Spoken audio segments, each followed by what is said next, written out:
Graça e paz, queridos. É uma alegria poder compartilhar a palavra do Senhor com você nesse momento especial através do nosso culto online. Eu peço que você abra a sua Bíblia, o seu aplicativo de celular, em Juízes, capítulo de número 6. Nós leremos a partir do verso de número 11. A palavra do Senhor nos diz: Então veio o anjo do Senhor e assentou-se debaixo do carvalho que está em Ofra, que pertencia a Joás, a Biesrita. E Gideão, seu filho, estava malhando trigo no lagar para pôr a salvo dos midianitas. Então o anjo do Senhor lhe apareceu e disse: O Senhor é contigo, homem valente. Respondeu-lhe Gideão: Ah, Senhor meu, se o Senhor é conosco, por que nos sobreveio tudo isto? E o que é feito de todas as maravilhas que nossos pais nos contaram, dizendo: Não nos fez o Senhor subir do Egito? Porém agora o Senhor nos desamparou e nos entregou nas mãos dos midianitas. Então se virou o Senhor para ele e disse: Vai nessa tua força e livra Israel da mão dos midianitas. Porventura não te enviei eu? E ele disse: Ai, Senhor meu, como que eu livrarei Israel? Eis que a minha família é a mais pobre em Manassés e eu o menor na casa do meu pai. Tornou-lhe o Senhor a dizer: Já que estou contigo, ferirás os midianitas como se fosse um só homem. E ele respondeu: Se agora achei mercê diante dos seus olhos, dá-me um sinal de que és tu, Senhor, que me falas. Senhor, esta é a tua palavra e nós queremos agora que o Senhor ministre aos nossos corações através dela. Nós abrimos oportunidade para o Senhor falar conosco nesse momento, em nome de Jesus. Queridos, essa passagem, ela diz respeito ao momento em que o povo de Israel estava cativo. Os midianitas, eles tinham tomado o povo e agora eles estavam ali subjugados durante 7 anos. Durante 7 anos, tudo aquilo que o povo de Israel plantava na hora da colheita, os midianitas pegavam. Tudo aquilo que o povo de Israel tentava fazer, os midianitas, eles impediam. Então, muito do povo de Deus, eles fugiram para as cavernas, fugiram para as montanhas, se esconderam em suas fortificações e ficaram ali fugindo da perseguição dos midianitas. Importante destacar nesse texto que um homem chamado Gideão, um jovem chamado Gideão, ele não estava escondido, ele não estava nas fortificações, ele não estava nas cavernas. E eu queria falar sobre isso com você nessa noite. O tema da mensagem de hoje é o que não fazer em momentos de crise. Esse texto vai nos ensinar algumas coisas, eu queria pontuar com você, eu queria que você tomasse nota, que você prestasse atenção nisso. E a primeira coisa que você não deve fazer em momentos de crise é não parar. Não pare. O verso de número 11 diz o seguinte: o anjo do Senhor se assentou debaixo do carvalho e encontrou Gideão malhando trigo no lagar. O que Gideão estava fazendo nesse momento? A cultura do povo de Israel era cultivar o trigo. E eles tinham que lançar o trigo em uma amplitude, um espaço grande, para que ali pudesse fazer todo o seu trabalho de preparação, de separação e assim transformar em farinha e tudo aquilo que o povo precisava fazer. Mas Gideão não conseguia fazer isso, porque se os midianitas vissem Gideão fazendo isso, eles certamente impediriam o seu trabalho. Então Gideão, ele tem uma ideia, ele vai no lagar. O lagar é onde as uvas eram ali amassadas, onde as pessoas pisavam nas uvas para extrair o seu suco. E ali naquele pequeno espaço, Gideão trabalhava com seu trigo. Era o local indicado? Não. Era o local mais funcional? Não. Era o local mais prático? Não. Mas era o único local em que Gideão poderia continuar produzindo o seu sustento e para sua família, sem que os midianitas pudessem acabar com isso. Sabe, talvez você já tenha ouvido isso: corra, se não puder correr, ande, se não puder andar, rasteje, mas não fique parado. Em momentos de crise nós não podemos nos assentar e nos acomodar e achar que não tem nada a ser feito. É extremamente necessário sabermos que pequenas ações trazem grandes resultados. Então, em momentos de dificuldade, não pare. Em momentos de dificuldade, não retroceda. Em momentos de dificuldade, saiba aquilo que você pode fazer e faça. Não se renda de uma vez, não se entregue todos os pontos, crie estratégias, pense em mecanismos, mas não pare em momento algum. A segunda coisa que esse texto nos ensina, está lá no verso número 13, Gideão diz: ai, Senhor meu, se o Senhor está conosco, por que nós estamos vivendo essa dificuldade? Se o Senhor é o Deus que fez tudo isso para os nossos pais, por que agora nós estamos vivendo um momento de escassez? Sabe, meu irmão, a nossa mente muitas vezes nos engana, porque a nossa mente é imediatista. Então a segunda coisa que você não pode fazer, não dê lugar à dúvida.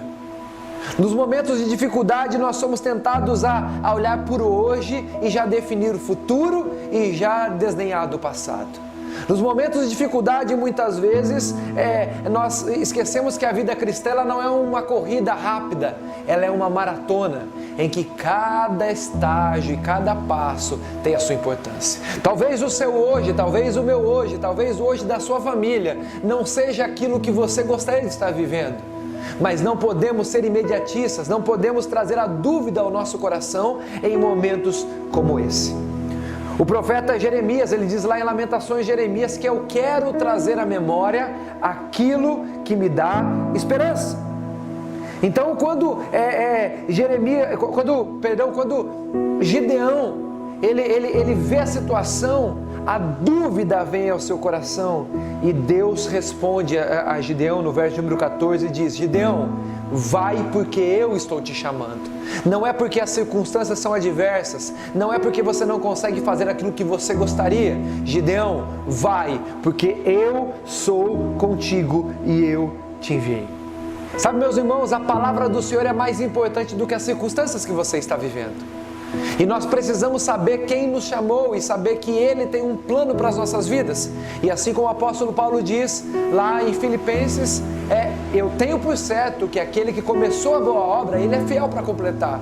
As circunstâncias não definem o teu futuro. O hoje não é determinante na sua vida, assim como o teu passado não definiu o plano de Deus para a sua vida. Então nós temos que entender que existem etapas a serem vividas, existem processos a serem vividas. E nesse momento, não dê lugar à dúvida. A terceira coisa que eu quero que você aprenda e que você aplique na sua vida em momentos de crise. Primeiro, você não deve de forma nenhuma parar. Segunda, você não deve dar lugar à dúvida. Terceiro lugar, jamais se vitimize. No verso de número 15, Gideão diz para o Senhor: Senhor meu, como eu vou livrar Israel? A minha família é a mais pobre, eu sou o menor da casa do meu pai. Sabe, meus irmãos, o vitimismo é algo que pode te atrapalhar em passar por situações adversas e ver o sol brilhar outra vez. Gideão, ele estava dizendo aqui: olha, a gente é pobre, eu sou pequeno, eu não tenho condições, por que não chama outra pessoa? Querido, todos têm problemas, todos têm limitações. Deus jamais vai usar você nas suas capacidades, porque se Ele usar você nas suas capacidades, você vai se vangloriar. Deus nos usa nas debilidades. Deus nos usa nas nossas dificuldades e fraquezas, é ali que o poder se aperfeiçoa. Então, o que Deus está dizendo para Gideão, o que o Senhor diz para Gideão: Gideão, eu estou te chamando, não importa quem você é, não importa os teus recursos, eu tenho um plano para você. Sabe, meus irmãos, crises chegam para todos, e quando a crise chega, nós não podemos nos vitimizar. Não podemos achar que só na nossa casa, só na nossa família, só na nossa vida financeira, só no nosso casamento as dificuldades acontecem. Crises, meu irmão, são geradoras de oportunidades. Gideão, ele era o menor da sua casa e de fato a sua família era a mais pobre da sua região. Mas quando Gideão se permite ser usado pelo Senhor, ele se torna um guerreiro poderoso, um grande líder durante o seu tempo. Crises são geradoras de oportunidades. Sabe, talvez a crise que você está vivendo vai fazer com que a sua família se torne mais unida. Talvez a crise que você está vivendo vai fazer com que o tempo com Deus ele seja mais aproveitado e seja mais valorizado. Talvez a crise que você está vivendo seja uma oportunidade para que você possa reorganizar a sua vida.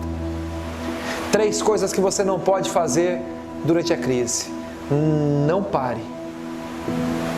Jamais pare. Nunca se acomode. Segunda coisa, não dê lugar à dúvida. Não tenha medo. Não esqueça das promessas. Não ache que o hoje determina tudo. E a terceira coisa, jamais se vitimize. Sabe, meus irmãos, esse jovem vivendo crises externas, cheio de crises internas, ele foi instrumento do Senhor para viver uma grande vitória no seu tempo. O que eu quero declarar sobre a sua vida hoje, nesse momento, é que as crises que você enfrenta, as dificuldades que você tem vivido, se você não parar, se você não deixar a dúvida entrar no seu coração e se você não se vitimizar, vão te impulsionar para viver os melhores momentos da sua vida. Você crê nisso? Amém? Eu quero orar com você nesse momento. Feche seus olhos em nome de Jesus. Pai, eu entrego aqui a vida dos meus irmãos e irmãs, Pai, que estão agora assistindo esse culto, estão vendo, Pai, esse momento em que nós, Pai, distantes, estamos entrando dentro das suas casas, Pai, através das suas televisões, através do computador e dos seus celulares.